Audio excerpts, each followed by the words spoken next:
Hey guys, everything new under the sun. Well, the situation in the Strait of Hormuz is changing.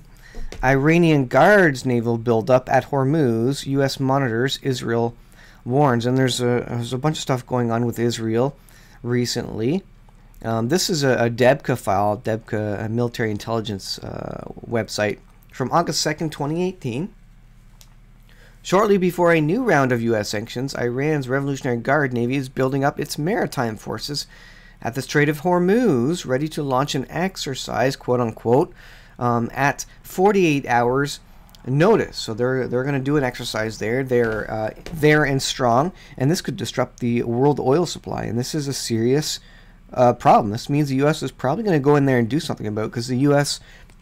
will not put up with people messing with the oil. With the transfer of oil, rather. The warships poised outside the northern opening of the waterway demonstrate that Iran can, if it so decides, block the vital waterway for Gulf exports. Thursday morning, August 2nd, the U.S. Central Command issued the following statement: "We are aware of the increase in naval operations within the Arabian Gulf, Strait of Hormuz, and Gulf of Oman. We are monitoring it closely. We also continue to advocate for all maritime forces to conform to international maritime customs standards and laws." They're calling Iran to abide by the international rules, effectively. Wednesday night, Israeli Prime Minister Netanyahu warned that any Iranian attempt to interfere with shipping sailing through another vital regional waterway would encounter an international coalition, including Israel, with a full array of military capabilities. So this is just one more flashpoint, trigger point, for war, direct war against Iran, and this could lead to the opening of the larger war between Israel and Iran, really, even though it's a coalition of nations.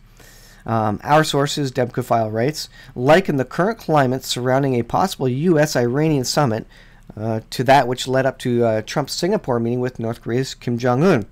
That too was preceded by closely by a dramatic rise in war tensions, while quiet preparations for the big event continued without interruption. So, on multiple fronts, Israel is confronting Iran. On multiple fronts, Israel now has to consider militarily and be ready for militarily.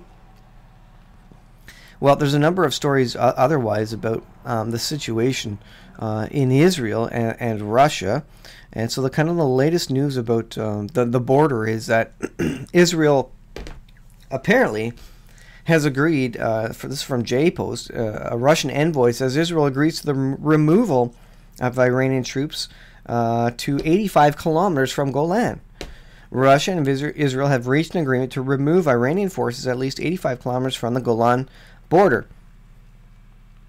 He says, as we took into account the Israeli concerns, we managed to attain the pullout of Iranian units 85 kilometers from the Israeli-Syrian border.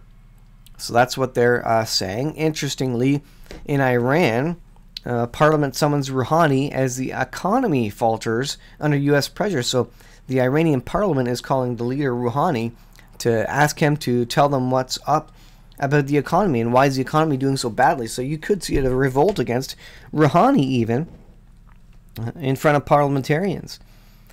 I think there was another one about Israel here and the border. I'm just trying to look for it because that's kind of the latest news. And of course, I don't know if Israel seems to be, if that story is true, they seem to be allowing their enemies closer and closer and agreeing to enemies being stationed full term, long term, closer and closer to the borders of Israel. And that's obviously unsustainable. That's not defensible. Of course, what do we see in end time Bible prophecy? We see in Ezekiel 38, Gog Magog marching, Iran being one of the nations involved in that, marching on Israel. So it means that indeed they were allowed to stick around and be near the borders of Israel, and 85 kilometers is nothing in terms of launching weapons, missiles, fighter aircraft, etc. So the fact that they're getting closer and closer, ever closer to Israel, means that we are closer and closer to that Ezekiel 38 prophesied war. And Israel seems to be, lowering their threshold, if that agreement is accurate, lowering their threshold for what they will allow in Syria. Initially, they stated, no, Iran will not have any permanent presence or military access in Syria. And like I say, if that report is true, then apparently Netanyahu is lowering the threshold, and its enemies are getting ever closer to Israeli borders. And God knows that. God knows that's happening.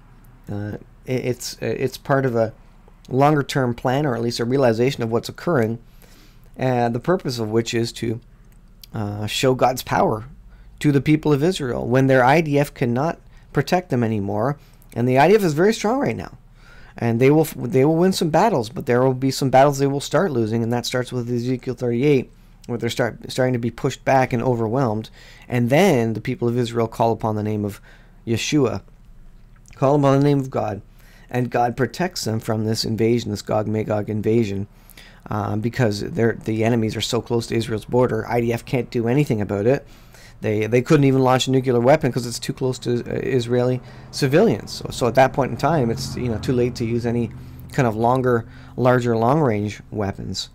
So it's interesting to see how that piece is coming together. Well, guys, I'll leave it there for today. A little update on Israel, and interesting stuff happening in the Strait of Hormuz. As we look at Bible prophecy unfolding before our eyes, we are living in biblical times. The Lord's return, I think, is possibly even less than 7 years away. And, if you're a preacher of rapture, that means rapture could happen at any moment now.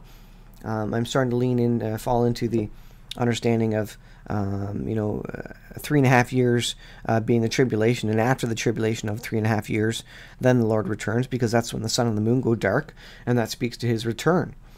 And what appears to be, the rapture event there. So, interesting times. Regardless, time is short. Whether you're pre-trib, post-trib, pre-wrath, etc., the time is short. We don't have a lot of years left on this planet. Look up, for your redemption draws nigh, as these things escalate in the Middle East, in the sun, moon, and stars, with the earthquakes, and the sun and the moon darkening, and the waves roaring, and man's hearts failing them for fear of the things coming upon them. And then we're kind of moving almost unknowingly into that area where so many things are happening. It's just like we're bombarded with news, and we almost don't recognize it anymore. Guys, thanks for watching. Hope you know Jesus Christ as your Lord and Savior.